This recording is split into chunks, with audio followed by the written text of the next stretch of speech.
Hello, everyone. You're listening to the Paradigm Shifts podcast with your host, Keisha Kruger.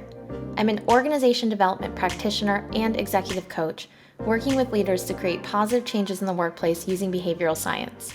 My personal mission? Share science-based tools and leadership insights from the field that you can use in the workplace and beyond. Considering we spend about 3/4 of our lifetime at work, there is incredible science and organizational psychology that can be used to rethink the way we work, lead, and ultimately live. Join me as I speak with thought leaders and business leaders in practice, unpacking light bulb moments for paradigm shifts. Hello, everyone. On this week's episode, we are chatting about building trust on teams, but particularly in a virtual or a hybrid setting. Beth Harrelson is the one that joins us to chat with us about this topic, and she is the principal of Beth Harrelson Consulting, LLC, a human resources consulting and executive coaching firm. And she has focused experience in transforming individuals and leadership teams to achieve superior strategic business results. Her consulting firm has partnered with organizations ranging from Fortune 100 companies all the way to nonprofits. If you want more information about Beth, her services, and how to get in touch with her, be sure to visit the show notes. Hi, Beth. How are you? Hi, Keisha. Thanks for having me today. I'm so excited you're here. I have so much to chat with you about. Teams. So I'd love to talk to you a little bit about teams and trust on teams. And in general, that's always been incredibly important, right? Having trust on teams. But in the last year or two, there's been an increasing shift towards virtual or hybrid teams. Mm-hmm. So imagine that there are some challenges that those teams are facing today related to trust. Could you share a little bit about what those are? Sure. First of all, let me say, people feel disconnected. They are not together in the office in the traditional form that we are, and people are just feeling disconnected. And it's really hard to build relationships that way. You don't have the water cooler conversations. You're not walking by someone's office. You're not going out to lunch like we used to do. So it's really, really hard to build those relationships. Now, we have these platforms like Zoom or like Microsoft Teams or whatever, Ring Central. There's a myriad of them out there now. And that is good. But think about it for a minute. You've only got from this far up to connect, right? Mm-hmm. So we can't physically see the whole person. And it reminded me of a study that Deloitte did several years ago that said 14% of how we communicate is through words. Think about that a minute. Only 14%. So think about how much we're missing. Wow. When we can't see people. And so we're on these Zooms. You can only see from here up. And sometimes people sit there like lumps. And there's no language at all. And no expression. And it's really hard to read them, right? And heaven forbid the people who don't even put their screen on. Talk about not connecting. So there's that going on. So how can we build trust in this environment? We have to be intentional about it. And what I would venture to say is the onus is and responsibility is more on leadership skills than it has ever been. Leaders have to be really, really intentional about how they interact with their teams and how they set the stage for building that trust. And the leader has to keep a finger on the pulse of whether it's actually the team is in sync or it's not. So leadership skills have become increasingly important in this hybrid environment. Mm-hmm. You said 14% of communication is just through words. What's the rest of the communication then? Is it body language? It's body language. It's the eye contact. It's the gestures. It's the way we carry ourselves, our posture, our stance, all of those things.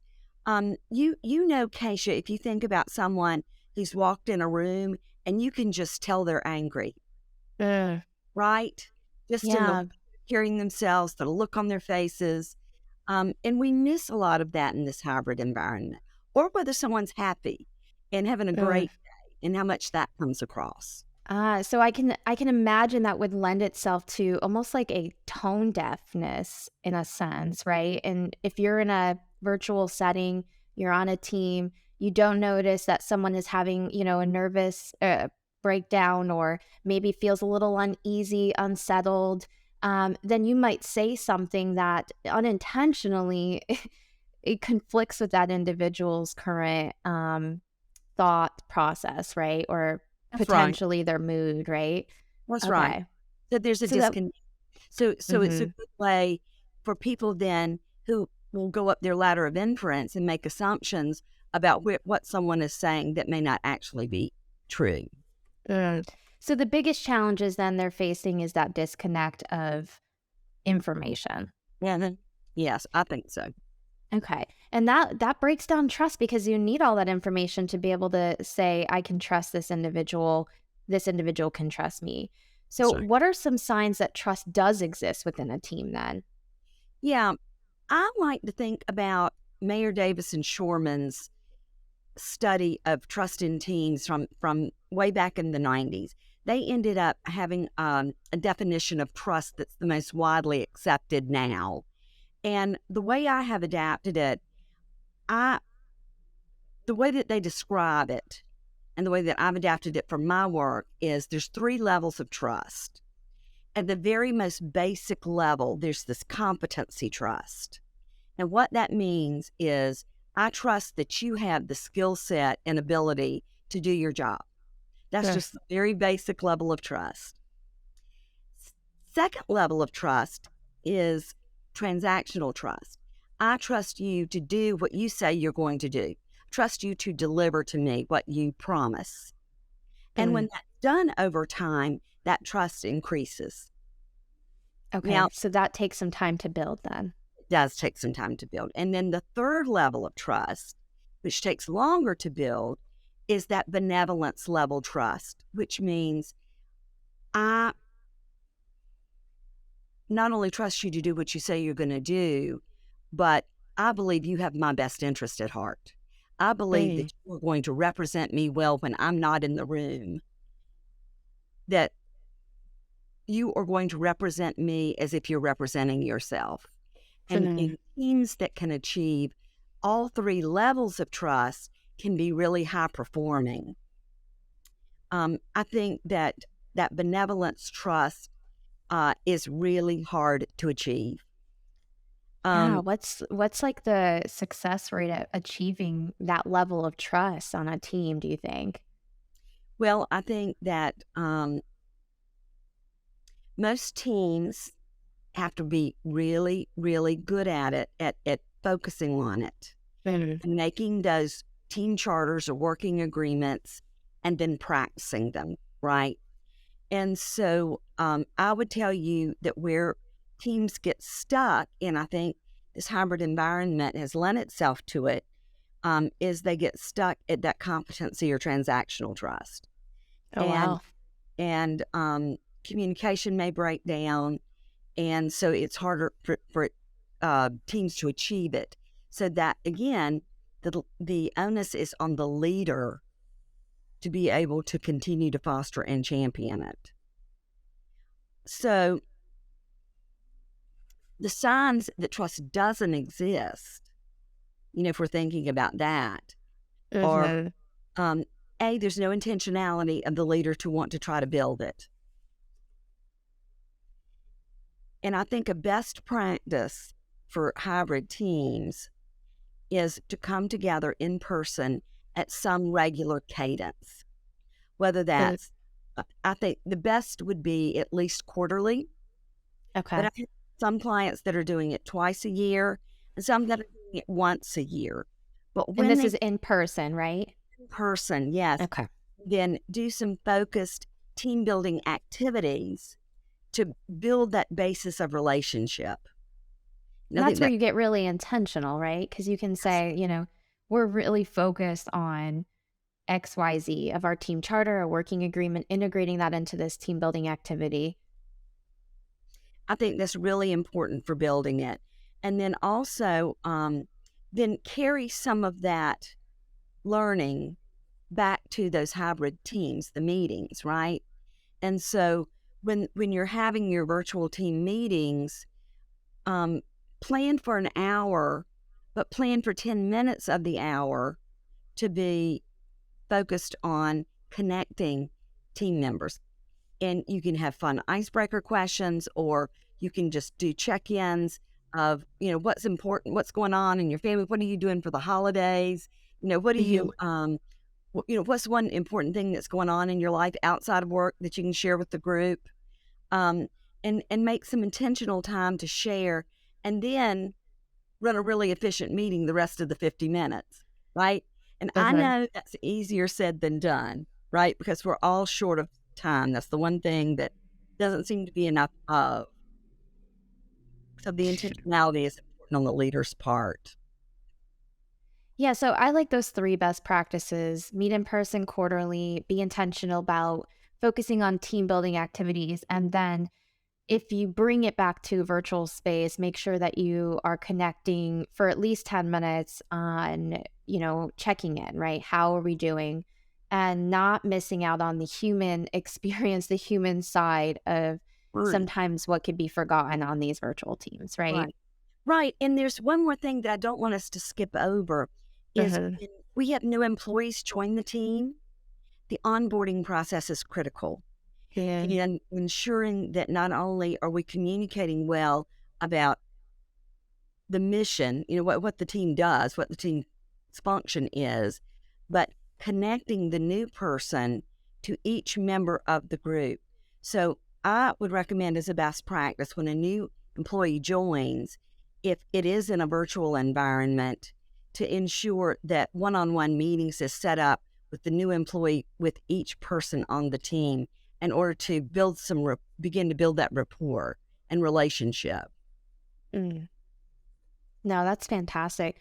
Can we go back to the three levels of trust? I have a question around the competency of trust. Yeah. So you said with transactional, that takes time to build. So does Mhm. the competency of trust take time to build, or is it something you just observe and you're like intuitively you say, yeah, I trust this person can do what this job, let's say. So generally, when a new person comes on board, right, Uh-huh. and we see their resume and they look like they have the credentials, people are more willing to say, oh, their experience level would lend them to be successful in this role. So people are more likely to give the benefit of the doubt on that side. However, if a poor work quality product comes out, then that Uh, erodes that pretty quickly, doesn't it? Ooh, that brings us to another question around maintaining trust, right? Because Mhm. trust can be, oh, you hear this all the time. It takes a long time to build trust, but in a very quick time frame, you can erode that trust. So when it comes to maintaining it, once that trust is built, what are just some ways that we can do that? Well, I think that um, certainly the leader needs to ensure that it is kept top of mind, Mm. right? I can't say enough about how leadership skills are so important in this environment.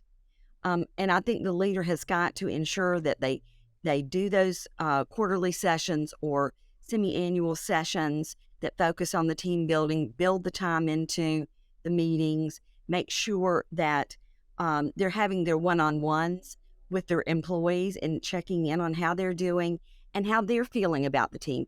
Ask for input Mm. individually as well as collectively. And then I think another way to do it is match team members up on projects. So pair people up to work on projects together so that that focused one-on-one time and relationship building takes place. And then rotate the pairs, right? Uh, So I may work with you today, but I may work with somebody else in 3 months on a different project. And that way you can go deep with individuals. I think that's a great way to maintain trust on a team. I love that. Then you get to know the individuals you're working with.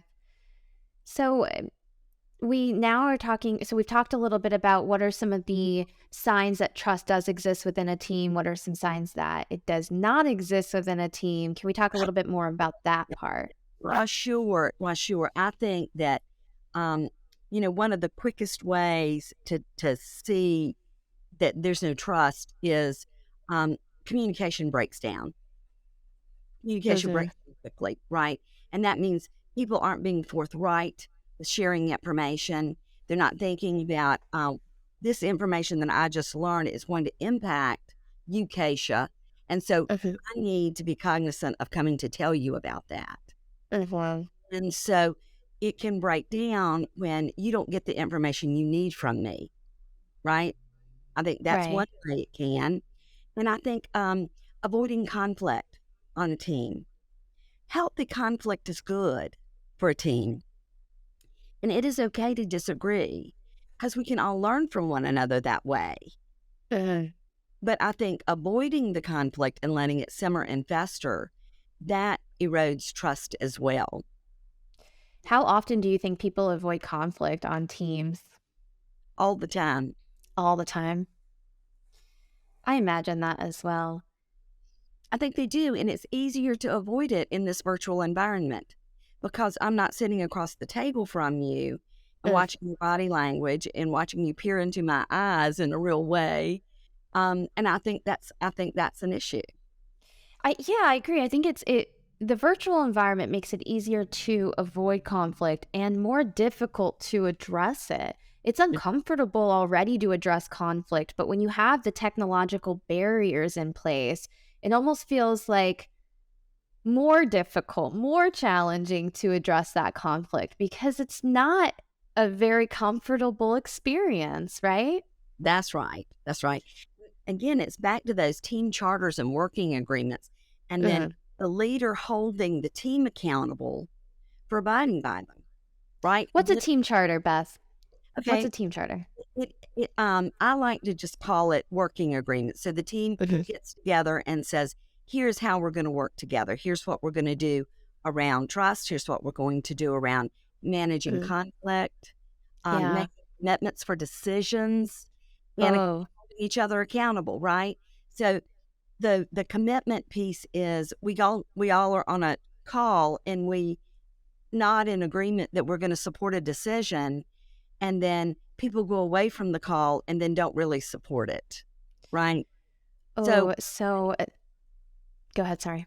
but we make agreements about how what we're going to do and how we're going to work together. There's an accountability that the leader has to put on the team that they're going to abide by it, and we as team members have to hold each other accountable for abiding by it and calling each other out when it's not being done. And Mm. teams that can actually get to that level, that could lead into that benevolence trust. But it's easy to say, it's harder to do. Yeah. I love that the team charter is kind of like this is how it's a mini culture in a sense. Like this is how we operate around here. Mhm. Um, but when a team member does not engage in the way that the team has decided to operate, and you say the leader is then responsible for holding the individuals of that team accountable, I would imagine the leader has to model a lot of those behaviors themselves, right? Or all of them in order for that accountability to ring true. Yes, absolutely. And being willing to address issues either in the group setting, Mhm. um, what happens in the group happens to the group, or in a one-on-one session if that is appropriate. But Mhm. saying, I've noticed that you are not doing XYZ. We all agreed that that was really important. Help me understand why you're not doing that. So, what are some ways that the team charter can stay relevant in a virtual environment to keep it part of just in the front of everyone's mind? Well, one of the things that I think leaders could do is when they send out the agenda, send out Mhm. the copy of the team charter. Hmm. and say, we're going to use these two documents for our session. And that way people have them either on their screen or they have printed a copy of it and they have it in front of them. And it Good. reminds them of the commitments and what they need to abide by. How often do you think we should update these team charters? After a year or two, they might become stale, right? And we've got new team members, so that changes the dynamics. Absolutely. I think that it's a fluid document, right?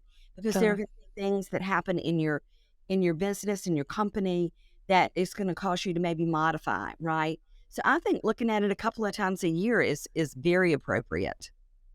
I like that. So, benevolence trust is like in terms of knowing that you finally reached that level, that third level of trust, would you say it's when individuals feel comfortable calling each other out off of them not abiding by the team charter? Would you say that's like one sign?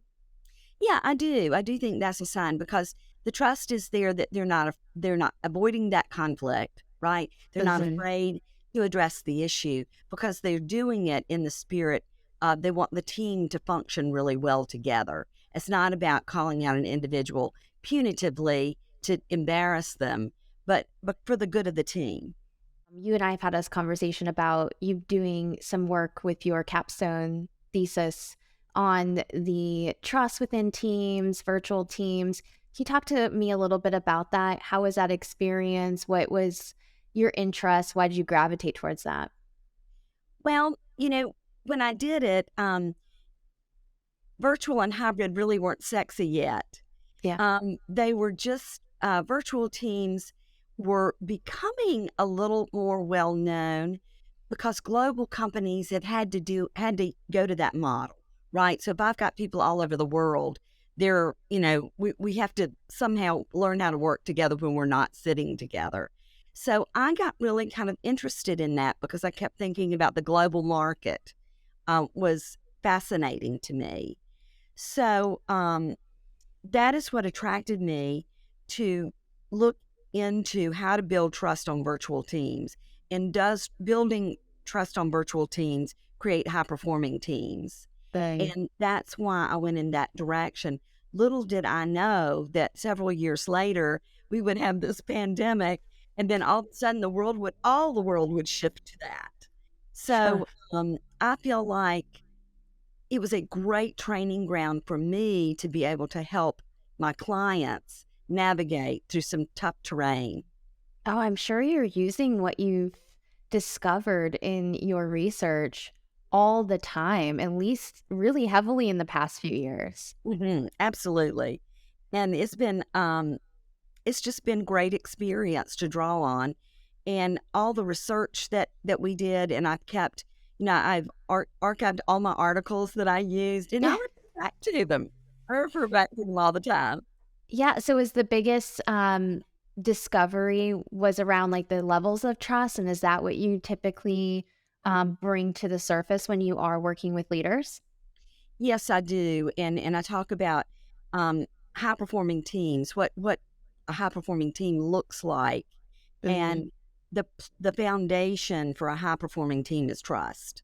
And so, if you can't achieve the trust level that you want, it is really hard to achieve the other levels to get to that high performing level.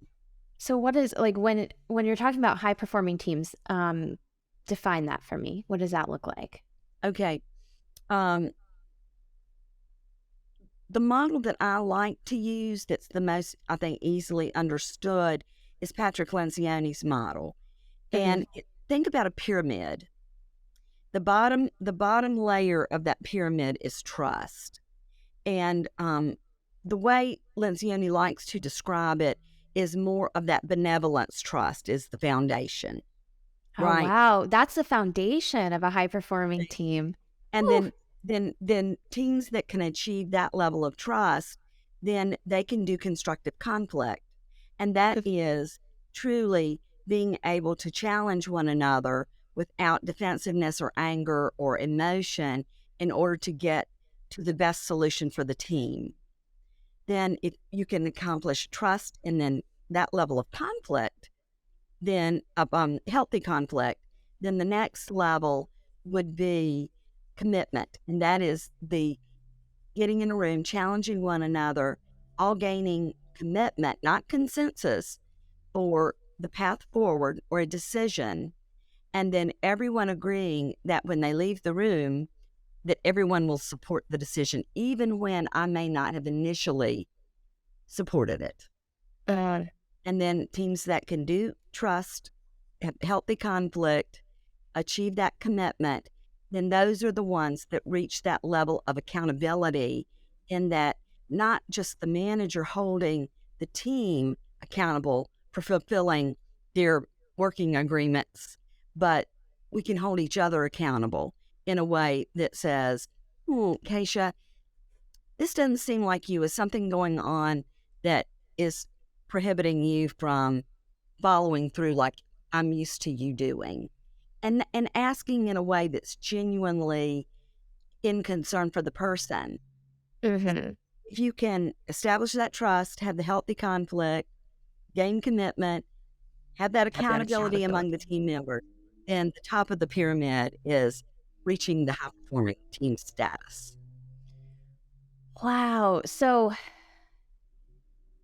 sorry, I'm just thinking about how much trust needs to happen before we can even get to that baseline ability to, move up, right, within a high performing team, or to get to that level of a high performing team. It seems to me that we're talking a lot about teamwork, but there has to be some individual work that's going on as well within these teams, because especially in the constructive conflict, I have notes down here somewhere. When it comes to being able to call someone out without that defensiveness, being on the receiving end, that individual or those individuals need to have a level of self-awareness, emotional regulation, some high levels of emotional intelligence. So I imagine that the individuals have to do some work as well, not just within a team environment, but on themselves. Yeah, I think that's right. Self-awareness is where we all start. Really, I can only manage my behavior, right? And the changes that I can make for me. And the more that we can work on ourselves and know what our behaviors are and what drives them, the better we will be. And if we can get people to think in terms of team over self, Yeah. um, for the good of the whole, not just for the good of me, then I think people, that's how you start thinking about being a high performing team. So helpful. All right. I have one last question for you as we kind of wrap up here. And that is, what is the most recent paradigm shift that you've experienced, whether it's related to this work that we're talking about or anything outside of that? Well, I do, I do think it's this work, Yeah. because it changed so radically. We worked in the same sort of manner for a long time, and then in the last 2 years, it has been radical change in the way that we are focusing on our work. It would have never been acceptable for many jobs to be remote like they are today, and now all of a sudden it is. Is that? It's still hard to wrap our heads around it. And now the pendulum has swung. People don't want to go back. So, how are CEOs really managing that? And some better than others, right? That's right. So, Any tips for CEOs that are listening? uh, well, I think managing managing their business in the best way that it can be is all I can really say. And giving people flexibility who need the flexibility, but also insisting that teams come together on some regular cadence to ensure that people stay engaged, the employees of the company stay engaged and Hmm. definitely disconnected. I But love that. I do think this has been the biggest paradigm shift I've seen on the work landscape ever. Yeah, and you dealt with it. You studied it, and then you saw it in life, in real lifetime, happen. And so I think that's so cool to hear from you. All of the insights that you've been able to gather and put into real time practice. So thank you so much for sharing that with us. In addition to the hybrid environment being the biggest paradigm shift, I think a shift has really increased a spotlight on leadership ability and skills. Hmm. used to, when we were all in the office together, leadership came much easier because we were around one another. Right. Now, the leader has got to take more responsibility for connecting with their team members one-on-one and bringing them together collectively, right? Yeah. The leadership skills are really, really important. Um, in the book, the five dysfunctions of a CEO, Yeah. there's a thought process that when people get to really senior executive positions, they say, "Oh, I'm hiring really high level people who are very experienced. I don't need to manage them." And then therefore they don't pay attention, and they don't pay attention to what their executive team is doing, and they become competitive and disconnected.